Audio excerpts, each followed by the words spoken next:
Mr. Commissioner? Go ahead, Miss Bunnypenny. Commissioner, I have Senator Leaderson here to see you. In person? That's all I need. Send them in, Bunnypenny. Yes, Commissioner. Bunny Penny? I know, right? And she's not even a rabbit. Seriously? No, not even like a third. You can be partially rabbit? Well, that depends. I mean, your ultra-orthodox rabbits, they would say, no, rabbit or not a rabbit. But my side of the family, we're mostly reform. Commissioner Bunny... Oh, hello, Ivan. What's up? What can I do for you, Senator? Well, a status report on this battle would be a nice start. Well, as near as we can tell, RoboThinker and OmegaThinker are fighting all across the city, and also above it, because somehow they can both do that. Scattered reports are also coming in that RetroThinker has been booking it across town, with those two ninjas, PyroThinker and CryoThinker, hot on his tail. I thought we killed them, by the way. Yeah, that's kinda worrying me. Still no word from the OverThinker either. Actually, I dispatched a friend of mine to look in on him. Once he's up and running, I can only assume he'll join us in the fight as well. So about 6 superpowered individuals all converging on each other. I assume you want me to dispatch all available units? No, Commissioner. I came here to tell you not to do that. Come again? We threw a whole detachment of Cobalt Core at that android, and he tore through him like crap through a goose. Like it or not, this fight's in the hands of the heroes now.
Damn it.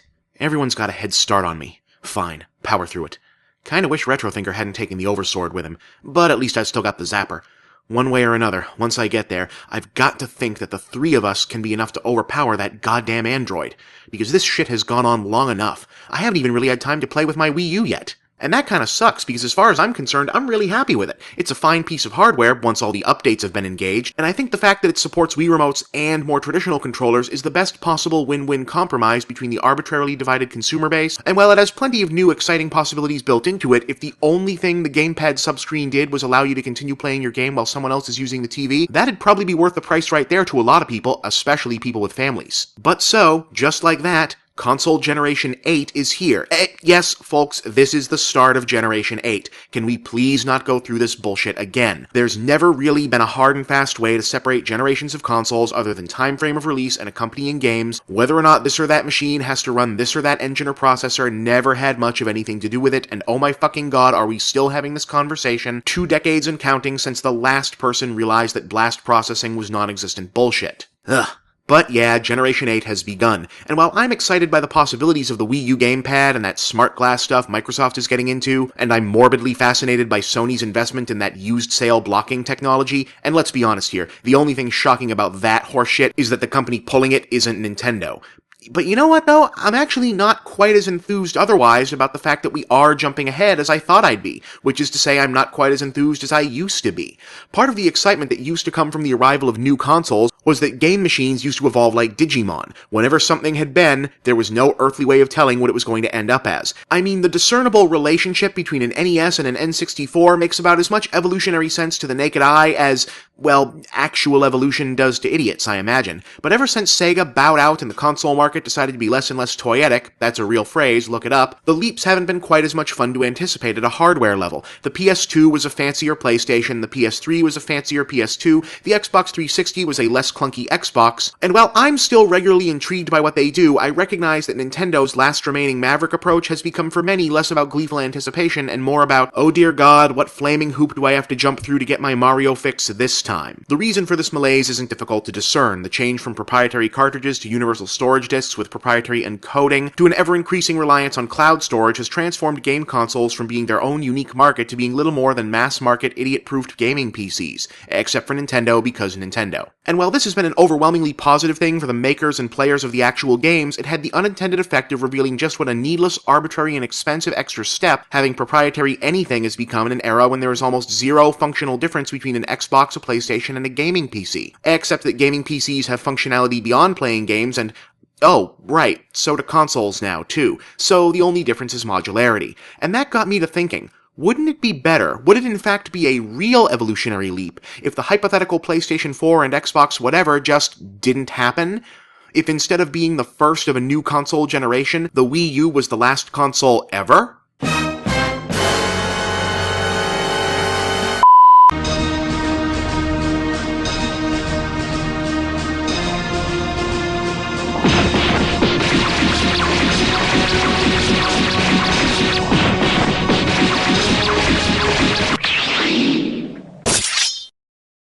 Hey, I just got here. And hey, I guess this means we're doing act breaks again. Cool!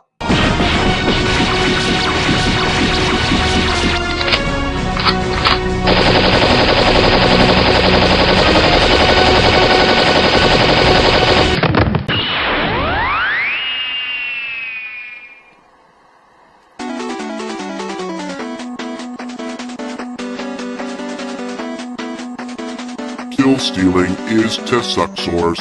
Who is this who dares to grief the RoboThinker? I am the RetroThinker, the man who lost a world and will not let you take another. Ally to good, nightmare to you. Ooh, the future against the past. This should be amusing.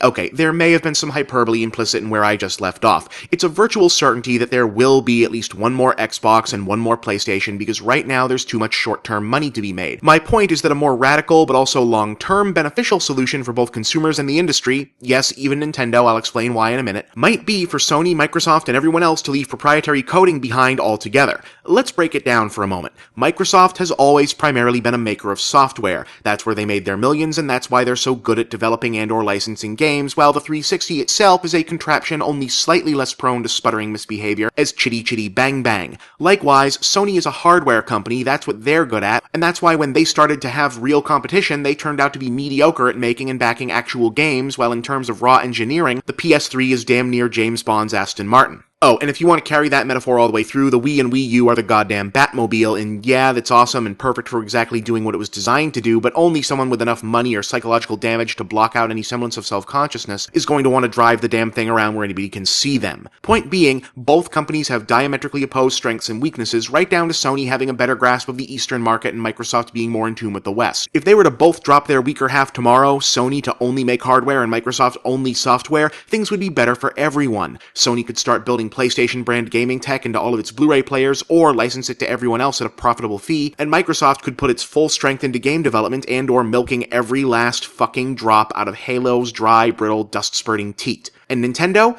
They'll be fine, because these guys can support a whole company on their own just perfectly. But you know what? Revolutionary as all that sounds, it'd still be just a half measure, because it would still leave an invisible, wholly unnecessary separation between the console and PC markets. What's stopping us from going a step further? A while ago, elsewhere on the interweb, I caused a mostly intentional ruckus with a piece called PC Gaming is Dead. The less incendiary than it sounds point of which was that PC gaming was ceasing to be relevant not because it had lost any kind of special meaning or import, but because since every other piece of technology, especially anything game-related, was rapidly morphing into computers, computer gaming would pretty much soon just be thought of as gaming. What was missing from that, or at least what was implicit but not stated outright, was the reason that PC and console gaming was so largely segregated long after the point that everyone has a computer and everyone plays games thresholds both got crossed. PC gaming is a fucking pain in the ass.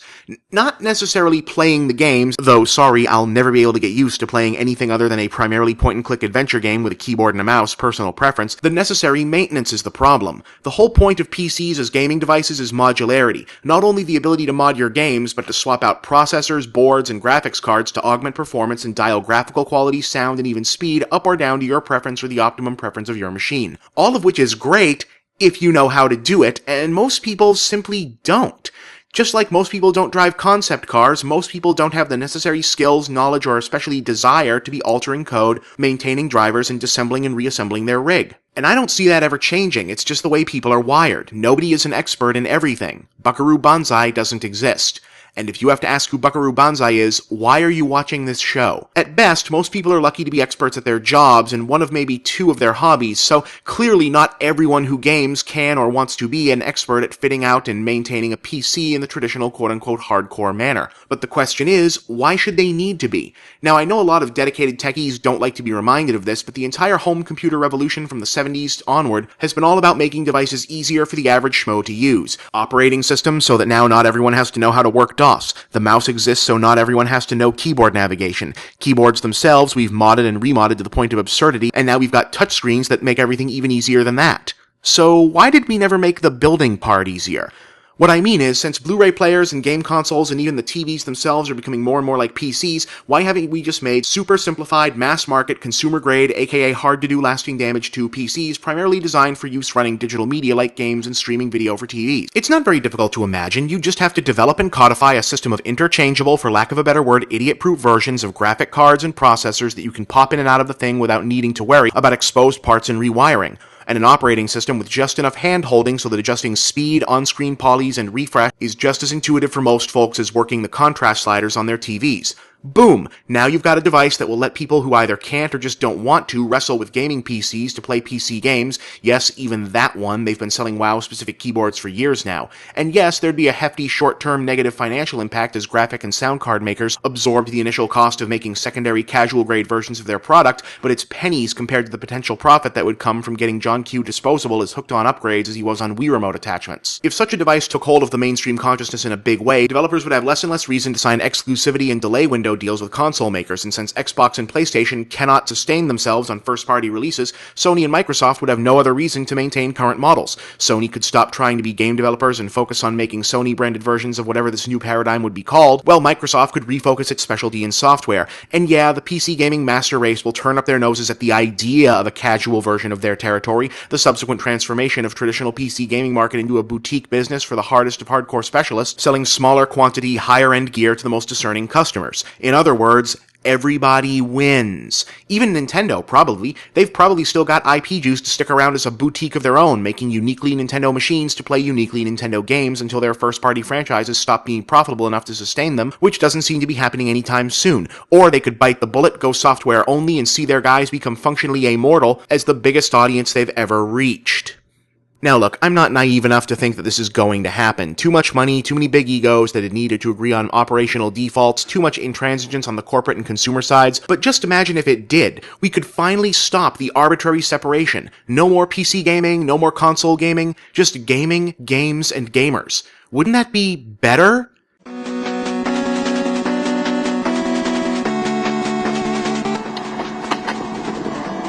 RoboThinker!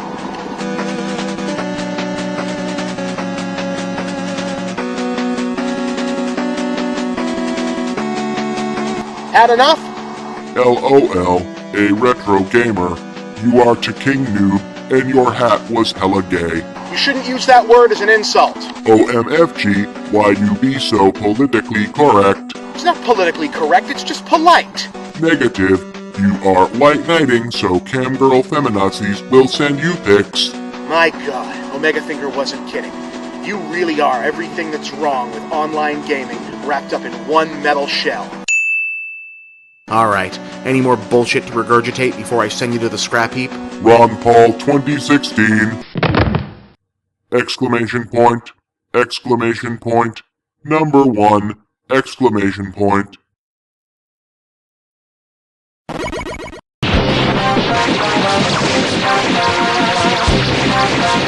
He is losing. Mr. Fib? Yes, it's me. Where are you? I'm everywhere. It's kind of my thing. OverThinker is losing. He's going to die. You're all going to die. No one can beat him. Or can they? It seems like nothing in this world can beat him. But you know something it can. Don't you, RoboThinker?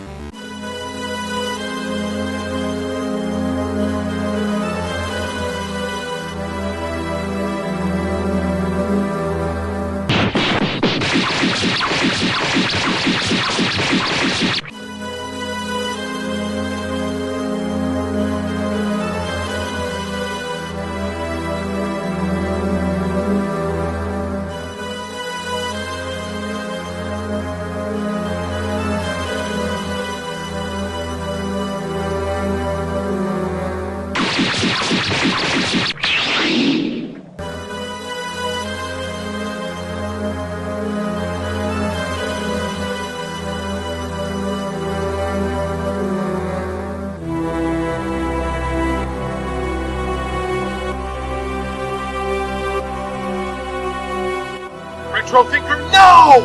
This is the only way! RoboThinker, don't do this! I couldn't beat him. Neither of you could beat him. None of us can beat him. RoboThinker, I'm from the future, and I'm telling you, this is a bad idea. I had been amusing myself, changing OverThinker's pants into different pants. But now, the situation has grown so much more dire. But I know someone who can.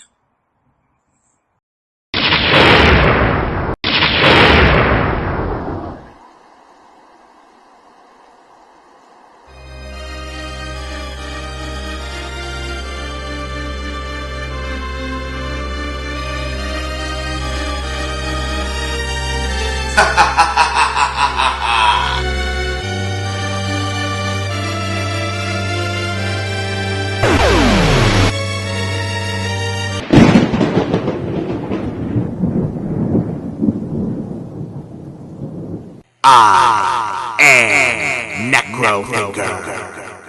I have risen.